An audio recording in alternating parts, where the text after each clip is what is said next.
네, 여러분들의 돈을 여러분들 주머니에 꾹꾹 꾹TV의 꾹 제작 꾹선생입니다. 네, 여러분 반갑습니다. 반갑습니다. 저번 시간에 이어서 두 번째로 돌아왔는데, 두 번째는 요즘 큰 화두가 되고 있죠. 바로 집값 문제입니다. 그렇죠. 근데 사실 최근에 저도 집에 대해서 관심이 많아져서 부동산을 많이 찾아보고 있긴 한데, 사실 저는 뭐 집을 사고 팔고 할 그런 자본가는 아닌데, 네. 가장 궁금한 게, 제가 아무래도 지금 나이대가 청년이다 보니까 청년 세대들은 지금 현재 사실 돈을 모으기가 쉽지 않단 말이에요. 네, 모으더라도, 물론 모으더라도, 아주 고액 연봉으로 모으더라도 지금 현재 뉴스나 부동산 신문이나 뭐 이런 정보에 나오는 집값에는 전혀 못 미치는 수준으로밖에 저축을 못 하는 것 같아요. 게다가 물론 집이 문제가 아니에요. 집보다 더 중요할 수도 있는 결혼, 뭐 혼수 이런 것들이죠. 그 안에 뭐 집이 포함될 수 있는데, 사실 청년 시기에 어떻게 보면은 많은 분들이 원래는 결혼이라고 하는 걸 향해 달려갔었는데, 요즘 많이 포기한 이유도 맞아요. 집이라든지 뭐 결혼 비용 이런 것들이 만만치 않아서 생기는 문제 같아요.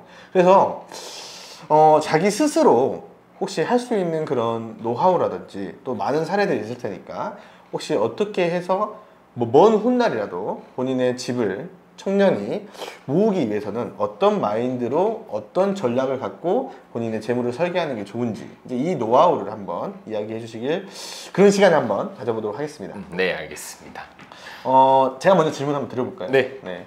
가장 궁금한데요. 네. 일단은 대부분 집을 사실 때 대부분 대출 아니면 이제 엄마나 아버지의 도움을 받잖아요. 네, 그렇죠. 부모님의 도움을 그렇죠. 받죠. 이 두 가지 사례 중에 어떤 사례가 더 많나요? 이거는 정말 다 달라서 네네. 네, 뭐가 많다라고 하기는 애매한데요. 이렇게 말하면 되겠죠? 대출을 받고 하냐, 본인이 스스로 하냐. 네. 네. 근데 대출을 일으키는 경우가 더 많죠. 근데 이제 저는 집을 살 때, 그러니까 일으킬 수 있는데 안 일으키는 거하고 일으킬 수 없어서 못 일으키는 건 다른 거잖아요. 네네. 사실 못 일으키는 건 안타까운 거고요. 네. 못 일으킨 이유는 월 상환할 수 있는 능력이 안 되는 거잖아요. 네. 그래서 못 일으키는 건데, 월 상환할 능력이 된다라고 하면 저는 대출 일으켜서 사야 된다라는 입장이에요. 사실 제가 정답은 아닙니다. 하지만 이제 왜 이런 생각을 하고 있는지에 대한 이야기를 좀 하긴 할 건데, 네. 이제 부채라는 거는 크게 두 가지로 나뉘어요. 악성 부채냐, 이제 좋은 부채냐. 뭐 좋은 부채는 무슨 말이냐라고 하시는 분들도 있어요. 빚은 다 안 좋은 거 아니냐라고 하시긴 하는데, 좋은 부채도 분명 존재합니다. 이 좋은 부채와 악성 부채의 차이는 뭐냐면, 부채를 발생시켰을 때 자산이 증가한다, 아니면 수익이 증가한다 라고 하면 이 부채는 좋은 부채예요. 일으켜야 되는 거죠. 예를 들어 집을 산다는 거는, 집은 사실 거주의 목적이 주입니다. 메인이긴 하지만 부가적인 자산의 목적도 하고 있어요. 현재 우리나라에서는, 뭐 다른 나라에서도 마찬가지고요. 그렇기 때문에 부채를 발생시켜서 집을 샀을 때 이 집이 자산의 역할도 하기 때문에 자산이 상승하는 거잖아요. 그렇기 때문에 부채를 일으켜서 집을 사는 게 저는 맞다라고 생각을 합니다. 근데 정확한 거는, 이게 너무 맞다라고 하면 또 정답이 되니까 상황에 따라 조금씩 차이는 있지만 일반적인 상황에서는 맞다. 일반적인 상황에서는 맞다라고 네. 하신 이야기가, 이제 저희가 예를 들어서 돈이 없었어요. 네. 돈이 없는데 대출을 받아서 집을 샀어요. 부채는 있지만 이미 자산이 생겼기 때문에, 없다가 생겼기 때문에, 그렇죠. 일단은 이 빚으로 상환할 능력만 된다면 일단 이 자산 자체가 늘었기 때문에 좋다라고 네. 보는 거잖아요. 그게 하나고요. 네. 또 하나는 이 자산이 상승할 여력이 하락일 확률이 높을까요? 상승할 확률이 높을까요? 일반적으로 집값은 아주 전체적으로 봤을 때는 이제 상승할 확률이 네. 높긴 하죠. 그렇기 때문에 부채가 있어도 된다. 왜냐하면 샀을 때보다 올라갈 확률이 더 높다는 거죠. 여력 자체가. 근데 지금 또 시기가 시기인 만큼 맞아요. 지금 떨어지고 있죠. 지금 엄청나죠. 네. 네. 그런데 이제 이런 상황에서도 마찬가지로 대출을 받아서 사야 된다라고 하는 또 그런 마지노선 같은 게 또 있을 것 같아요. 네. 가장 이제 어려워하시는 부분이에요. 지금 이 시기. 네. 집을 사는 게 맞나요? 막 이렇게 질문 많이 하시는데, 집을 사야 되는 상황이다. 상황은 어떤 상황이냐면, 예를 들면 신혼부부 같은 경우에 집이 있어야 되는 거잖아요. 그러면 이렇게 말해요. 지금 뭐 한 2년 정도 전세 살고 있다가 나중에 좀 사는 건 어떻게 생각하냐? 그것도 틀리진 않습니다. 근데 이제 상황이 어떻게 바뀔지 모르기 때문에 사실 그런 상황이다라고 하면 저는 2년 정도는 더 기다려도 된다라고 지금 상황에서는 말씀을 드리긴 하지만 집이 1주택이다. 그러니까 지금 현재 무주택이었다가 1주택이 될 거다라고 하면 집을 무조건 사는 쪽을 저는 추천을 드려요. 오, 이거는 좀 사실 좀 새로운 시각일 수 있겠네요. 네. 전세보다도 이 상황임에도 불구하고 네. 집을 사는 게 0주택에서 1주택으로, 그러니까 무주택에서 1주택으로 가는 건 낫다. 네. 그 이유가 무엇일까요? 뭐 예를 들어서 1주택인데 2주택을 가겠다. 뭐 투자 목적이다. 이거는 반대입니다. 네네. 네, 하지만 1주택을 가겠다라는 거는 찬성이에요. 자, 왜 그런지 쉽게 설명을 드리면 자, 하나 질문을 할게요. 네네. 집값이 올라가는 게 무서울까요? 떨어지는 게 무서울까요? 당연히 떨어지는 게 무섭겠죠? 네, 떨어지는 게 무섭다라고 하지만 네. 모든 사람들이 이렇게 생각합니다. 정답은 올라가는 게 두려운 거예요. 왜 그러냐면 자, 우리 청년의 입장에서 볼게요. 네네. 사실 지금 안타까운 세상에 살고 있습니다. 집값이 너무 천정부지로 올라가 있기 때문에 네네. 자, 집값이 떨어지는 것보다 올라가는 게 더 무서워요. 그 이유는 뭐냐면 떨어지는 건 만약에 내가 1주택자다 하면 어떻게 하면 돼요? 떨어질 때? 네, 살면 되죠. 네, 그냥 살면 돼요. 아, 네네. 두려울 게 하나도 없습니다. 아, 네. 그냥 심리적인 두려움 뿐이에요. 아, 네. 자, 근데 집값이 올라가요. 무주택자다 네네. 했을 때 어때요? 올라가는 게 두려울까요? 떨어지는 게 두려울까요? 아, 떨어지는 게 두렵기보다도 지금 좀 잠깐 생각했지만 네네. 생각이 안 드는데 일단 0주택자인데 올라가면 그게 진짜 제일 무섭긴 하죠. 집값이 올라가는 게 무서워요. 네. 무슨 말이냐면 사고 싶어도 살 수가 없습니다. 네, 계속 올라가면 올라갈수록 사고 싶어도 살 수가 없는 거죠. 그러니까 이제 폭이 뭐 이제 좀 그런 말은 사라지긴 했는데 뭐 매포족 막 이런 이야기들 그렇죠, 나왔었잖아요. 그렇죠. 뭐 엠포죠. 그런 거, 네. 포기를 하는 거예요. 그 결혼도 포기 뭐 결혼 포기의 가장 큰 이유가 사실 저는 집값이라고 생각을 하는 거거든요. 네, 집값이 올라가는 게 가장 두려운 거예요. 그러기 때문에 자, 지금 현재 무주택이다. 그러면 집값이 떨어질 것 때문에 두려워서 좀 이따 산다. 이런 것 때문에 이따 산다기보다는 그렇게까지 많이 그런 차이가 안 난다라고 하면 저는 웬만하면 사는 쪽을 추천을 하는 거죠. 웬만하면. 그러면은 이제 이런 얘기네요. 네. 어떻게 보면 이 두 가지 갈림길이 있는데 네, 그렇죠. 그래 두 가지 갈림길이 있는데 상황이 어찌 될지 모른다라는 게 사실 이제 변수네요. 네. 그렇죠.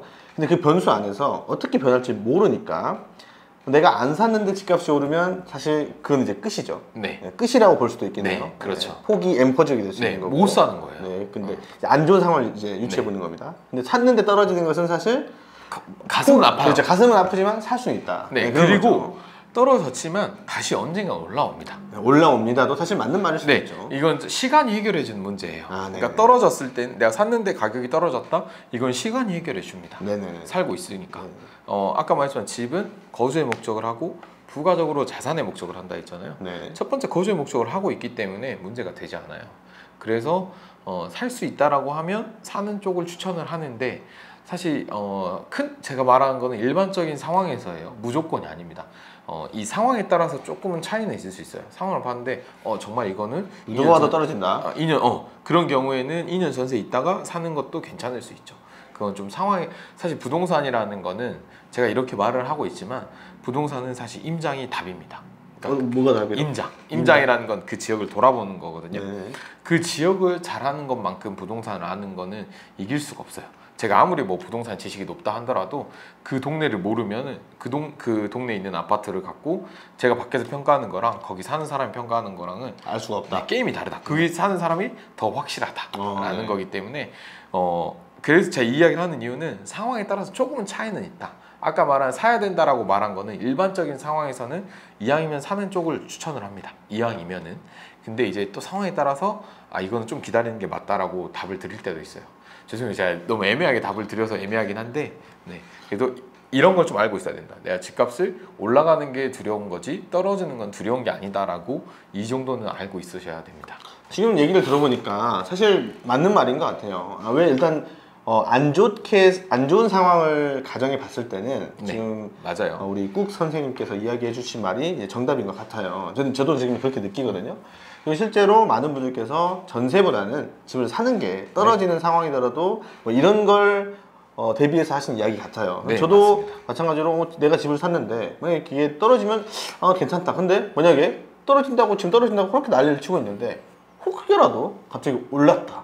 안 네. 떨어진다. 그럼 라고 한다면 전세 기간 동안 정말 암담할 것 같다는 생각이 맞아요. 들더라고요. 네. 그래서 여튼 그렇다면은 사실 이 부분은 본인이 돈이 있다면 큰 네. 문제는 안 될 것 같아요. 그렇죠. 이 선택에서는 대부분 행복한 선택이죠. 그렇죠. 집을 선택할 것 같은데 대부분의 청년들은 돈이 없는 데다가 대출을 받더라도 요즘엔 또 그런 얘기 많이 하잖아요. 연끌족. 그러니까 네. 연끌족들이 사실 힘든 이유가 금리의 변동에 따라서 본인이 지불해야 되는 이자가 커지고 낮아지고 하기 때문에 고통을 지금 맞습니다. 이렇게 호소하고 있는 것 같은데, 그렇다면은 연끌족은 안 되면서 적절히 대출을 받아서 본인이 사는 정도가 돼야 되겠네요. 사실 집을 사야 된다는 게 정답이 됐으면은 네. 돈이 없다면 또 적절히 대출을 받아야 되는데, 그렇다면은 우리 꼭 선생님께서 추천해 주시는 청년분들한테 희망을 가져라, 너희한테도 연끌족이 되지 않고도 충분히 집을 마련할 수 있다라고 하는 뭐 상품이라든지 아니면 혹은 그런 방법이라든지 이런 걸 좀 추천해 줄 수 있는 그런 게 있습니까? 많이들 알고 계시겠지만 사실 국가적인, 그러니까 상대적으로 뭐 돈이 없거나 아니면 자산이 그러니까 좀 적거나 하는 경우에는 국가적인 대출을 활용할 수 있죠. 이제 주택공사에서 활용하고 있는 디딤돌 대출이나 뭐 보금자리론을 활용할 수 있는데, 사실 보금자리론보다는 디딤돌 대출이 훨씬 더 좋습니다. 지금 연소득 7천만 원 이하인 경우에는 대상이 되는데요. 생애 뭐 첫 주택이다, 첫 주택을 구매한다라고 하면 이율이 더 할인해주는 부분이기 때문에 지금 최대 30년 상환하더라도 뭐 3%가 안 돼, 3% 정도 되거든요. 3% 밑에 이율이기 때문에 근데 이 금리는 또 고정금리예요. 그래서 이런 부분을 좀 활용해서 좀 집을 사면 대출을 받을 때 이왕이면 디딤돌 대출을 활용해서 받으시면 더 좋죠. 그래서 저는 이제 디딤돌 대출을 활용할 수 있는 부분이다라고 하면 무조건 활용을 해야 된다. 무조건. 네, 아, 이건 무조건이에요. 무조건. 네. 디딤돌 대출이 대상이 되는데 일반 대출을 하고 있는 케이스도 진짜 간혹가다 보거든요. 네. 정말 안타까운 케이스죠. 네. 네. 그럼 디딤돌 대출이면 이제 고정금리에다가 또 더불어서 이율도 낮습니다. 이율도 낮다. 근데 이제 그 이율이 3%라고 하면 사실 제가 생각해 봤을 때 그렇게 막 못 갚을 만한 그건 아니거든요. 네, 사실. 그렇죠. 그죠?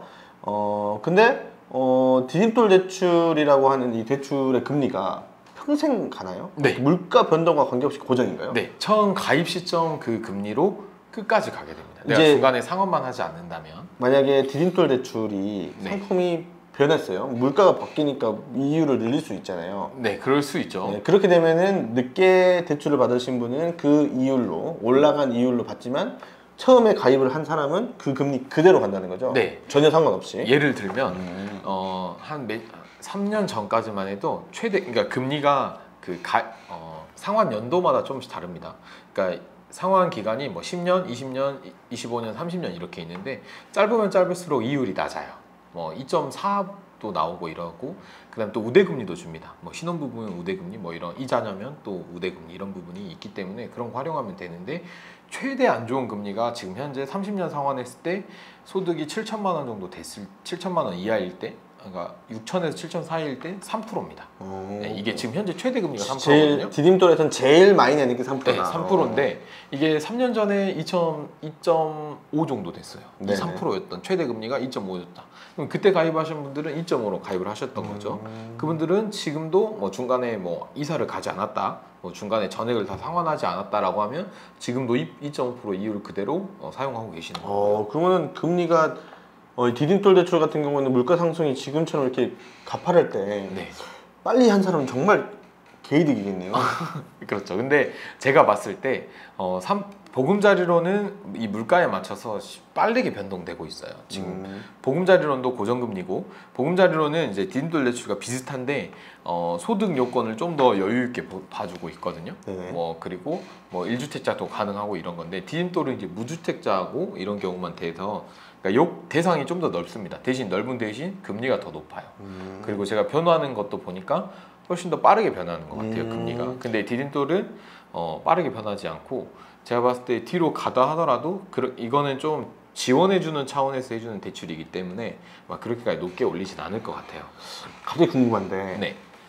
고정금리 상품의 금리가 네. 떨어지는 경우도 있습니까? 고정금리는 말 그대로 진짜 고정금리입니다. 그러니까 본인이 가입을 한 금리는 그대로 가겠지만 네. 뭐 작년엔 3%였는데 그렇죠. 바뀔 수 있죠. 떨어질 수도 있어요. 네, 충분히 바뀔 수 있죠. 그럼 네. 이 역사가 대부분 왔다리 갔다리 하는 겁니까? 네, 사실 이제 저는 투자를 하는 사람이기 때문에 가장 이제 집중하게 보는 게, 제가 지금 뭐 부동산 이야기도 하지만 주로 하는 건 이제 금융 투자를 주로 합니다. 이제 금융 투자하는 사람 입장에서 가장 관심 있게 보는 게 금리입니다. 이 금리는 계속 돌게 돼 있어요. 그러니까 올라가고 내려가고 하기 때문에 지금의 시기는 올라가는 금리 상승기라고 표현하는데 금리가 올라가는 시기입니다. 그럼 언젠간 또 금리가 떨어질 거예요. 사실 이거는 경기에 따라 다른 부분, 경기와 금리가 같이 가는 경우이기 때문에 경기가 만약에 계속 안 좋아진다. 지금 경기가 너무 좋잖아요. 고물가 뭐 인플레이션이라고 하죠. 네, 그렇죠. 네, 저보다 더 좋은 표현을 써주셨어요. 그렇죠. 네. 네, 인플레이션인 상황이기 때문에 그렇기 때문에 이제 금리를 올리는 거거든요. 근데 경기가 안 좋아진다. 경기를 부양해야 되잖아요. 그러면 경기를 부양하는 거는 돈을 풀어줘야 되는 거거든요. 그러면 이제 금리를 낮출 수밖에 없는 거죠. 예, 과거 계속 뭐 10년, 몇십 년 동안 계속 경기가 안 좋았기 때문에, 그러니까 2008년도 금융위기 이후로 계속 경기가 안 좋았어요. 그래서 미국뿐만 아니라 우리나라도 전 세계 글로벌 국가들이 금리를 계속해서 내렸던 거죠. 경기를 부양하기 위해서. 네, 그랬던 부분이 지금 이렇게 와 있는 경우고, 코로나 때 금리도 낮은데 거기에다가 이제 코로나로 소비가 안 일어나니까 국가적 재정 지원을 많이 했죠. 돈을 많이 풀었어요. 그러다 보니까 이제 그거의 여파로 확 풀리면서 이제 물가가 많이 올라 버렸죠. 네. 지금 뭐 돈 있어도 못 사는 것들이 많이 있죠. 뭐 광크를 해야 되거나 뭐 줄서기를 해야 되거나 이런 것들이 정말 많습니다. 그렇죠, 그렇죠. 네. 그렇기 때문에 그런 경우라서 이제 금리를 계속 올리기 시작한 거예요. 근데 이제 문제는 뭐 바로 얼마 전 기사에서도 금리를 이만큼 올렸는데도 물가가 안 잡히고 있는 게 이제 문제죠. 네. 제가 계속 딴 길로 빠지긴 했는데 아니에요. 네, 정확한 이야기입니다. 금리하고 고정금리하고 디딤돌 상품에 대한 이해를 위해서는 이 뒤에 내용이 좀 필요했다고 보고요. 네. 이제 이 디딤돌 상품하고 보금자리론하고 비교하는 영상도 다음에 좀 약간 해주시면 좋을 것 같고, 네. 그리고 또 금리에 대한 내용도 또 나중에 또 영상을 준비하면 좋을 것 같아요. 네. 근데 오늘의 주제는 일단 청년들이 네. 저희가 대출을 받아서 집을 사야 된다라는 결론까지는, 여기까지는 지금 그 얘기가 나온 것 같아요. 네. 자, 그렇다면은 현실적으로 좀 많이 상대적이긴 하지만 어느 정도 준비를 해놔야 그래도 내가 집을 살 수 있다라고 하는 그런 좀 애매한 수치를 알려주는 게 사실 청년들한테 희망을 주는 메시지일 수도 있겠다는 생각이 들거든요. 네. 그러니까 뭐 예를 들어서 좀 아주 단적인 예지만 물가도 변동되고 집값도 변동되긴 하지만 어느 정도, 예를 들어서 당신이 살려고 하는 집에 뭐 어느 정도의 돈을 모아야 된다. 네. 뭐 그리고 결혼식 비용은 뭐 대략 어느 정도가 갖고 있으면 사실 된다. 그래서 뭐 막말로 뭐 네. 1억을 준비해라. 네. 뭐 예를 들어 이렇게 하면은 청년들이 그래, 나는 1억을 모으겠다. 혹은 뭐 나는 5천만 원을 모으겠다. 이런 생각으로 취업도 하고 뭐 생활을 하는데 좀 더 이렇게 삶의 좀 목적을 찾을 수 있을 것 같은데, 네. 이런 대답이 좀 가능하실까요? 네. 가능합니까? 사실 금액적으로 말씀을 드리기는 어렵지만 네. 내가 목표하는 집이 있다라고 하면 그 집값이 얼마인지 지금 나와 있잖아요. 현재 그렇죠. 시세가. 그렇죠. 거기에 어느 정도 내가 들고 있어야 되냐면 30%는 들고 있어야 돼요, 사실. 30%. 네. 근데 이 금액이 정말 큰 금액이긴 합니다. 그렇죠. 그러면 근데 30% 없다. 그렇다라고 하면 왜 30%라고 표현했냐면 디딤돌 대출이나 이런 데서 70%까지 가능해요. 사실 디딤돌 대출은 한도가 있습니다. 70%라 하더라도 2억 7천까지밖에 안 돼요. 네. 더 비싼 집을 살려고 하면 안 된다는 네네. 거예요. 조건에 따라 조금씩 차이도 있고. 혹시 그 수치, 죄송합니다. 말 끊어서. 네네. 2억 7천이라고 하는 그게 사실 아파트 상품 한도예요. 요즘 너무 비싸지고 있는데 아파트 값이. 네. 그게 좀 더 풀린다는 얘기는 없습니까? 자, 대신 근데 디딤돌 대출로 2억 7천까지 받아놓고 그 이상은 또 다른 대출로 활용할 수는 있긴 합니다. 근데 이제 이렇게 되면 월 상환액이 엄청나게 커지기 때문에 그 상환 능력이 된다라고 하면 그렇게 하면 좋긴 한데 이제 그렇게 했던 케이스는 아직까지는 없죠. 예. 제가 상담했던 케이스 중에는 없습니다. 네. 네. 그래서 그 한도는 말 그대로 이 디딤돌 대출이라는 거는 사실 뭐 저도 서민이지만 서민들을 위한 대출입니다. 네. 그러니까 돈이 많지 않지만 이제 집을 사는 데 있어서 도움을 주려고 하기 때문에 너무 고가의 집을 사는 거에 대해서는 지원을 좀 더 거기보다는 이제 적정한 수준의 집을 지원하려고 하는 거죠. 그래서 현재는 원래 더 낮았는데 지금 올라간 게 2억 7천인 거고요. 다시 원론으로 돌아와서 30% 정도는 가지고 있어야 되는 거고, 그 다음에 또 하나 보려고 하는 건 뭐냐면 월 상환 능력이 어느 정도 되느냐. 월 상환 능력을 이제 저는 이제 계산을 할 수가 있는데, 요즘에는 뭐 포털에 검색을 하시면 뭐 대출 계산기 검색하시면은 내가 월에 얼마 상환해서 몇 년 상환하면 현재 빌릴 수 있는 금액이 얼마인지가 나와요. 그럼 그걸 계산해서 이제 그거랑 내가 있는 돈이랑 합쳐서 이 정도의 집은 내가 갈 수 있겠구나의 그림을 그릴 수 있는 거죠. 그래서 그렇게 집을 근데 봤는데 내 목표한 거에 못 가겠다. 그럼 두 가지죠. 목표치를 낮추거나 내가 시간을 더 들여서 돈을 더 모아야겠다라는 생각을 하는 거죠. 둘 중에 하나는 이제 내 수준에 맞춰서 적절한 수준에 있는 집을 선택하고 그거에 맞게 상환액이랑 그 대출액이랑 맞춰서 그거에 맞춰서 집을 구매하셔야 된다라고 보시면 될 것 같아요. 2억 7천 기준으로 했을 때는 30%니까 대략 8,100만 원. 아니요. 2억 7천이라는 거는 2억 7천짜리 집을 산다는 게 아니에요. 2억 7천짜리 집을 사고 싶을 수도 있죠. 네네네. 그러면 2억 7천짜리 제가 2억 7천 아까 한도라는 거는 네. 2억 7천까지 대출이 나온다는 거예요. 대출이 나온다는 거니까 그게 70%인 거라는 거죠. 그러면은 4억 정도 돼요. 3억 8천 정도 되거든요. 3억 8천짜리 집까지는 3억 8,500 이 정도 됩니다. 그럼 이제 3억 8,500 정도 집은 대충 1억 들고 있으면 가능하다. 네, 그렇죠. 일단은 뭐 대략적으로 그렇게 하는 거고, 만약에 싸게 간다면 뭐 1억짜리 집을 산다면 3천만 원만 들고 있으면 된다. 그렇죠. 맞습니다. 그렇다면 그 3천만 원이든 본인이 집을 사고 싶은 게 4억이면 뭐 1억이든 그런 목표를 갖고 있어야 되겠네요. 네. 그러면 궁금한 게, 청년들이 사실 1억짜리 집하고 4억짜리 집하고 뭐 이런 차이를 알려면 또 어디서 정보를 얻으면 좋을까요? 사실 1억짜리 집하고 4억짜리 집의 차이가 어떤 거가 나는지를 사실 살아보지 않으면 잘 모르지 않나요? 그렇죠. 근데 이제 가장 중요한 건 사실 어디가 좋냐, 이거는 임장이 답이고요. 임장. 가서 직접 봐야 됩니다. 부동산은 직접 보지 않으면 이길 수가 없어요. 친구 집을 많이 놀러 가야 되겠군요. 그러거나 이런 말 많이 하잖아요. 부동산 공인중개사분하고, 그러니까 부동산하고 친해져라. 근데 이거는 진짜 틀린 말이 아니에요. 정말 친해져야 됩니다. 친해져야 알 수 있어요. 근데 이제 지금 원래 나고 자란 동네가 있을 거 아니에요? 네. 제가 그 동네를 제가 잘할까요? 본인이 더 잘할까요? 당연히 제가 더 잘할까요? 그 동네에 사는 분들한테 가면 어떤 가게가 여기만 오면 맨날 죽어가는 자리가 있죠. 네네. 그런 자리들이 있단 말이에요. 네, 그렇죠. 근데 밖에 사는 사람들은 모르고 또 들어가요. 그거는 그 동네 사람만 하는 거거든요. 그러면 그 동네 사람이 돼야 되는 거예요. 생각해보니까 저희 집 앞에 있는 어떤 가게도 지금 제가 한 4년 살았거든요? 3번 망한 것 같아요. 맨날 그 자리만 망하죠. 그러니까 엄청 이쁘게 해도 망해요. 지금 생각해보니까 그렇네. 그런 자리들이 있어요. 근데 모르는 사람이 봤을 때는 유동인구도 있고 뭐 이러니까 집이 자리가 좋다. 부동산도 집도 똑같아요. 유동인구도 있고 하니까 집이 좋다라고 생각하지만 그 동네 사는 사람들은 이 집은 뭐가 안 좋고, 뭐 예를 들면 남향이 아니고 뭐 외풍이 많다, 뭐 예를 들면 그 디테일은 그 동네 사람들만 합니다. 그래서 그 동네 사람을 알려면 그 동네를 돌아다녀야 돼요. 많이 가면 발품이라고 하죠. 많이 가면 많이 할수록 많이 알게 됩니다. 그건 당연한 거예요. 그래서 그 부분은 이길 수 없다. 그래서 원하는 집이 있다. 근데 보통 자기 동네를 안 벗어나려고 하는 거 있긴 하지만, 원하는 동네나 원하는 아파트가 있다라고 하면 많이 가보세요. 그리고 이제 저희 재무 설계가 장점이자 단점이 뭐냐면 가시화 시키는 겁니다. 그러니까 드러나게 하는 거거든요. 이게 장점이 되기도 하고 단점이 돼요. 단점이 되는 이유는 너무 드러나니까 이제 속된 말로 현타가 오기도 하지만, 근데 인생에서 꼭 필요한 부분입니다. 장점은 가시화 시키면 시킬수록 내가 그 목표에 다가가기가 이뤄내기가 훨씬 더 수월해요. 제가 그렇게 해서 상담하면서 목표를 이루어졌던 케이스가 정말 많거든요. 진짜 뭐 지금 당장도 할 수 있는데 생각을 한 번도 안 했던 거예요. 상담하면서 지금 할 수 있을 것 같은데 해서 바로 했던 케이스들도 정말 많습니다. 그렇기 때문에 얼마나 가시화 시키느냐가 저는 집 사는데 첫 번째다. 그래서 내가 가시화를 시켜라.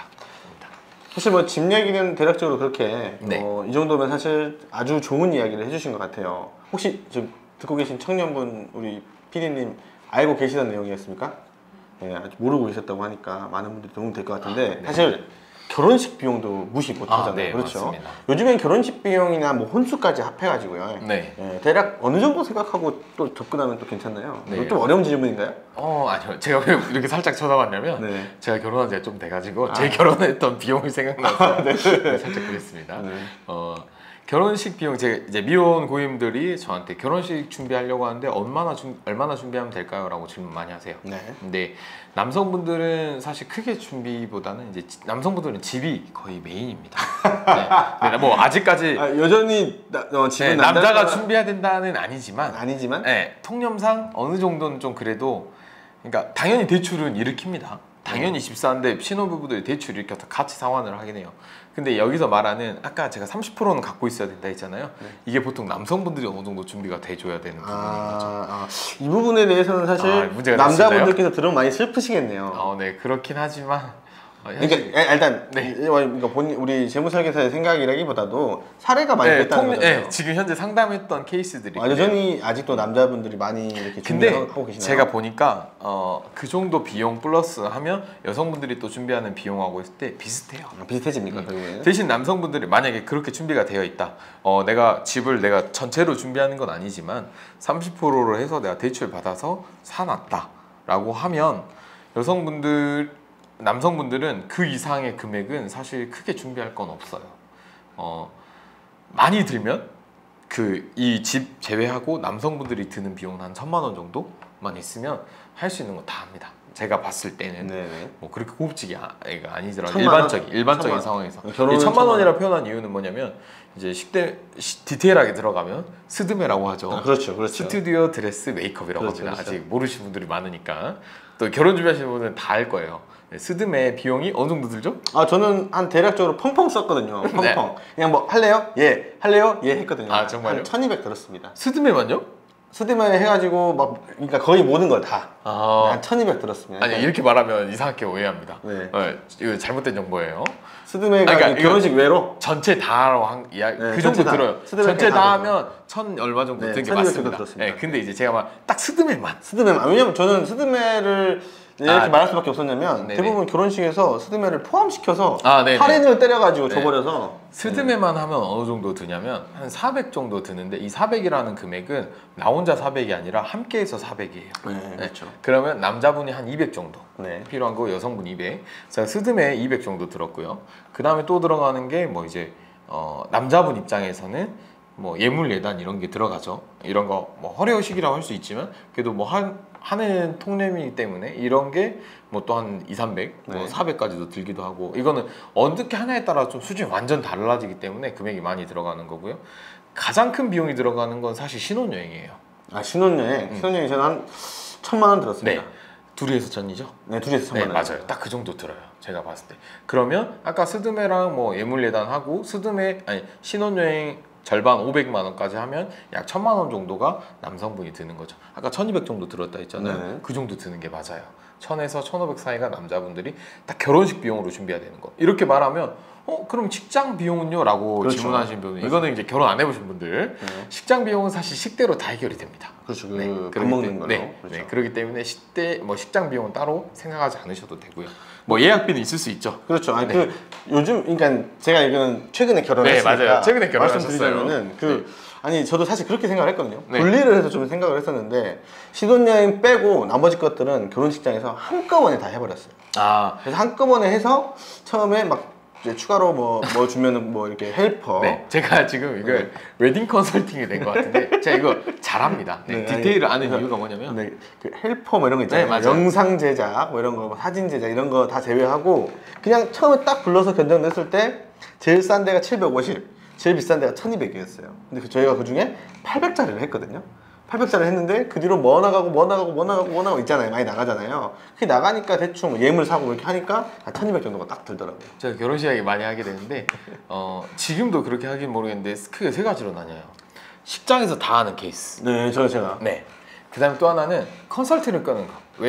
웨딩 컨설턴트라고 하죠. 그렇죠. 이 사람들이 끼면 뭐 어디 가서 이렇게 하는 경우가 있고 그렇죠. 메이크업 샵에서 하는 경우가 있습니다. 메이크업 샵에서 식장처럼 통으로 하는 케이스가 있어요. 그래서 이 세 가지 모두 조금씩 차이는 있다.